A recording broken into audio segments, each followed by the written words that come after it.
पाकिस्तान से लौट करके भारत वापस आए हैं। आतंकवादी हमले के बाद से लगातार कार्यवाही की जा रही है और बॉर्डर्स चूंकि बंद कर दिए जाएंगे पूरी तरह से, ऐसे में उससे पहले ही सरकार के आदेश पर अटारी बॉर्डर से 137 पाकिस्तानियों को वापस भेजा गया है और साथ ही 416 भारतीय नागरिक पाकिस्तान से वापस लौट आए हैं। और ऐसे में कार्रवाई अब आगे और त्वरित तौर पर होनी है। भारतीयों को वापस पाकिस्तान से बुलाया जा रहा है और यहां पाकिस्तानियों को उनके देश वापस भेजा जा रहा है और अटारी वाघा बॉर्डर पर लोग लौट रहे हैं। वहां से ही ये एक्सचेंज हुआ और इस दौरान सरकार का जो एक्शन सामने आया, उस एक्शन के बाद ये कार्रवाई की गई।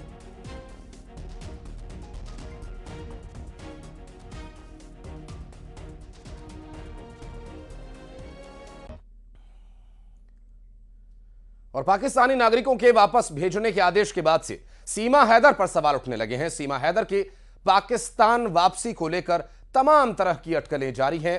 फिलहाल सीमा हैदर के मामले में उनके डॉक्यूमेंट्स का वेरिफिकेशन होना बाकी है और खबर के मुताबिक जब तक सीमा हैदर के मामले में सुनवाई पूरी नहीं हो जाती वो भारत में ही रही।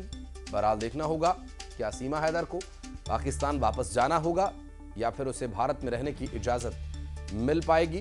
डॉक्यूमेंट्स के वेरिफिकेशन के बाद यह बात स्पष्ट होगी। क्या सीमा हैदर पाकिस्तान वापस जाएगी? ये सवाल लगातार उठ रहे हैं। ऐसे में क्योंकि सरकार का निर्णय है, सभी पाकिस्तानी जो भारत में हैं किसी भी वजह से उन्हें वापस पाकिस्तान भेजे जाने के आदेश के बाद अब फिलहाल ये कार्रवाई चल रही है कि वेरिफिकेशन होगी और वेरिफिकेशन के बाद ये तय होगा।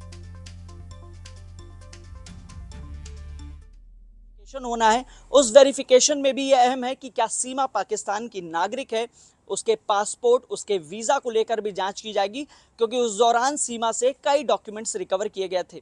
और अब इस पूरे प्रकरण में गौतम बुद्ध नगर पुलिस कमिश्नरेट अपनी जांच जरूर कर रही है, लेकिन इंटेलिजेंस यूनिट के साथ साथ जो ब्यूरो ऑफ इमिग्रेशन है उससे उसके डॉक्यूमेंट्स की रिपोर्ट आनी है। रिपोर्ट का इंतजार है। रिपोर्ट आने के बाद इस पूरे प्रकरण में गौतम बुद्ध नगर पुलिस कमिश्नरेट चार्जशीट दाखिल करेगी। चार्जशीट के बाद ये मामला कोर्ट पहुंचेगा और ट्रायल शुरू हो जाएगा।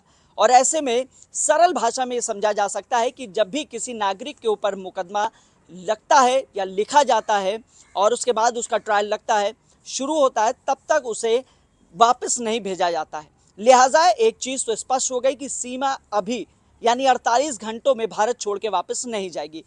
कैमरामैन विपिन के साथ हिमांशु शुक्ला, न्यूज़ 18, नोएडा।